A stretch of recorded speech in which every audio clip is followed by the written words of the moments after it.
Flooding have significant negative implications on children's educational outcomes, particularly in Africa, where widespread poverty and lack of government capacity result to millions of people being affected by various kinds of disasters such as floods.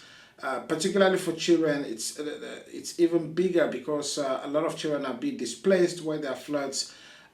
So this study aimed at investigating the impact of floods on primary school education in Zambia, where there are perennial floods every year at the Zambezi River belt.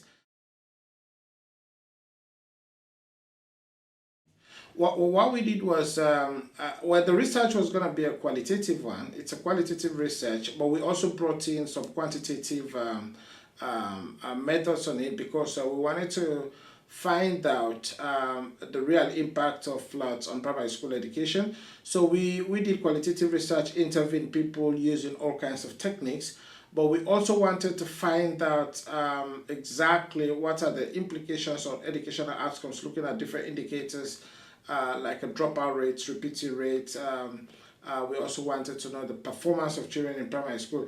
And what we discovered was that there are actually big differences between the floodplains and the non-flood areas.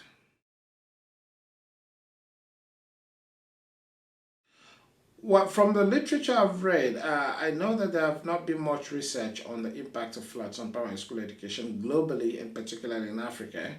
Very little has been done, and one of the purpose of this research actually was to to provide enough evidence and probably literature for people who may want to study this subject much later, and show that there is actually a problem in the floodplains that affects children's education.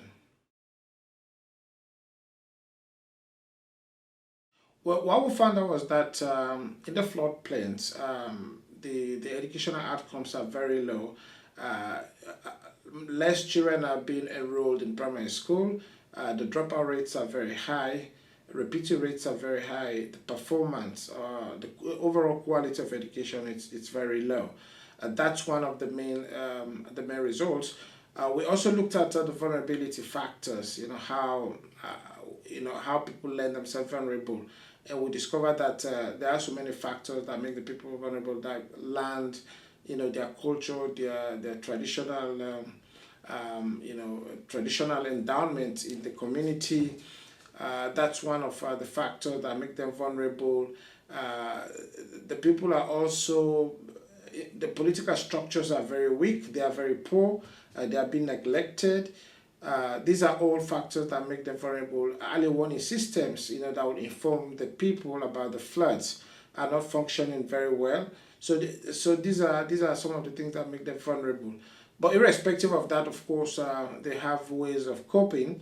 Although some of the coping mechanisms are quite harsh. For example, they reduce the number of meals a day during floods, to be able to, to survive. Sometimes they send their children to work rather than going to school. So they have all kinds of coping mechanisms which are not really very positive in terms of children's education. Yes, that's one of the major things. Well, of course, in this research, we developed a framework.